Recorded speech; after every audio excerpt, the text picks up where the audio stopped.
Manji gatukuletedde olunaku olwaleero mugota ina kubeera nti nno osubwa omukyala Kulthum gwe yabidde omwami alajanye.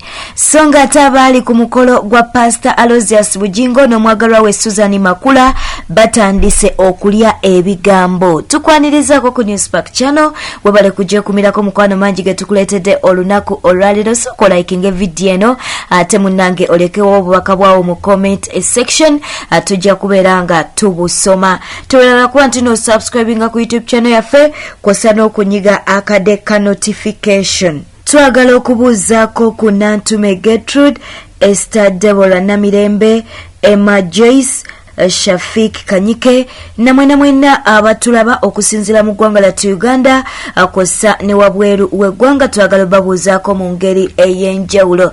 Tutandise n'omukyala wuno bambi avuddeyo n'alaajana ne yeekubira enduulu ng'agamba nti nno omukyala Kulthum Muzaata yamubidde omwami we. Ajjukira nti nno gye buvuddeko emabegaawo waliwo ebifaananyi ebibadde biyitingana nga bagamba nti Kulthum Muzaata omwami gwali naye ye yazze mu kifo ky'omugenzi Sheikh Nur Muzaata. Bwe bityo no mukwano webiri. Kakati omukyala ono avuddeyo n'agamba nti omwami ono ali mu bifaananyi mwami we era nga alabudde Kulthum Muzaata yeesonyiwe omwami we kubanga tamanyi wa gye bavudde. Okitegedde no mukwano bambi omukyala yatuuse n'okukaaba amaziga ng'agamba nti Kulthum ali mu kumwononera obufumbo bwe. Lwaki tetumukuwa n'obeera nga mukwano omwewulirirako oba waakusala musango osale munnange kubanga ate era si yasoose. Ne SUZAN Makula yabbaani Bujingo. Kale katufune omukyala ono obeere ng'omwewulirirako. Manya bampita Tasha pangalira South Africa Johannesburg. Mkubiddwa amasimu enkya leero mangi nga bambuza kubikwata ku mwami Akram. Akram was my boyfriend, was my man. Tubadde tubeera ffenna wano South Africa era tumaze ebbanga. Naye ekyasinza okunnuma yabwasizza omukazi mu ssente zange. Yatwala ssente zange ng'ajja Uganda ng'agenda ziteeka ewaka. Natuuka Uganda ssente zange nazikozesa ebibye. Neze nali nsindikidde sister wange nazimusaba. Namugamba agenda zimusasula obukadde 8 n'abumuggyako okutwaliza wamu Akram akozesa ssente zange obukadde 2. Nawasamu omukazi. N'ennyumba gye tubadde tubeeramu wano eno bagingobyemu. Akram yagana sasula ssente ate nga nazimuwa. All I need is my money back. Kyekyoka kye njagala. Sina Akram kirala kye mwagalako. Njagala kwate ssente zange azimpe. Eyo nno nga tuvuddeyo munnanga abagenda ku mukolo gwa Pastor Aloysius Bujingo n'omwagalwa we SUZAN Makula batandise okulya ebigambo byabwe. Tubadde munange tukyewuunya Pastor Aloysius Bujingo okuvaayo n'ategeeza nga bw'atayanjulwangako SUZAN Makula ate munnange ne zireeta omusumba omulala ono ye Simeon Kayiwa. Munnange Pastor Simeon Kayiwa bangi abamuwa ekitiibwa olw'okuba nti nno eddiini eno ey'obulokole agiruddemu nnyo ate musajja anywerera ku kigambo kye. Pastor Kayiwa agambye nti nze nagenda kusabira mukolo nga wenyiza okusabira abantu abalala bonna.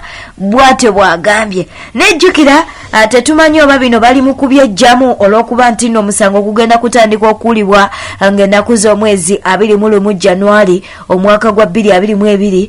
Jjukira nti Lawyer Male Mabirizi yavuddeyo n'ategeeza nga bwe yawandiikidde UCC ebeere nti egamba oba eragira bannaffe aba Salt Media babawe video eziraga nti nno omukolo guno gwaliyo ate era n'agamba nti nno yawandiikiddeko ne ku musumba Simeon Kayiwa kubanga be bamu kwabo abagenyi abaaliyo ku mukolo guno. Kati tetumanyi oba musumba Simeon Kayiwa ayagala kuba nti n'ensonga zino azejjamu oba ddala kituufu ye bambi yagenda ku mukolo guno kuba nti n'abasabira naye nga ebyokwanjula yali tabimanyi. Bwe bityo nno bwe biri katubeere nga tumukuwa obeere nti nno omwewulirirako. Ogenda nze kukyalayo nagendayo kusaba ekyantwala to pray omuntu yena ina asabirwa niwaba nga ali condemned agenda kufa era asabirwa buli muntu yena alina access okusaba eri Katonda. Ensonga lwaki nagendayo okusabira omukisa family yaba bampita asawerekera nagenda kusabira abantu naye olwakubanga waliwo engeri gye batusabamu bagiyita batya ye dress code naye twayambala dress code yali yabwereere byali awo byabwereere buli omu nga aweba kwambaza nange nenga lwaki nange mbeera odd man out nange nenyambala twagenda kolaki Bujingo student wange asomera mu university ate pass ate mukwano gwange ayinza okumpita ku kintu ng'ekyo nesigenda ate niye bamuyita buyisi ku kintu ekyo. It was a get together. It was a general get together of people abali involved in bulamu bwa Bujingo. Eyo batuvudde omukwano tukuletedde omwami munange omwami ono yekoledde erinnya ku mutimbagano. Omwami ono mugenda mumuteekako bu caption ng'akutte empapula waliwo akansanyusa ennyo nga bagamba nti omugenzi ekyamuse kwe kwesiba ku bantu. Kakati omwami ono mukwano yabadde abuuzibwa ku TV emu n'abaako bye yayogedde naye bambi mu kwogera kwe ayina okutya. Yes, mumufudde serebu naye yagambye nti ayina okutya. Tamanyi biseera bye bya mu maaso era nga tamanyi kiddirira olw'okuba nti no mumufudde serebu. Katubeere munnange nga tumukuwa obeere nti no omwewulirirako. Tamanyi era naye neewunya bwewunya lwaki ntuleninze. Simanyi era neewunya bwewunya lwaki ntuleninze ate nenfuna okutya on the side of the government. Simanyi kinaddirira. Otya? Yes, kubanga ono najja oli najja ntwalibwa ku mitimbagano bakuba bugundi obwo wesanga banoonyereza akaate abalala abatali ggwe nga baneetaaga tula mu mmotoka ne bantwala gye simanyi.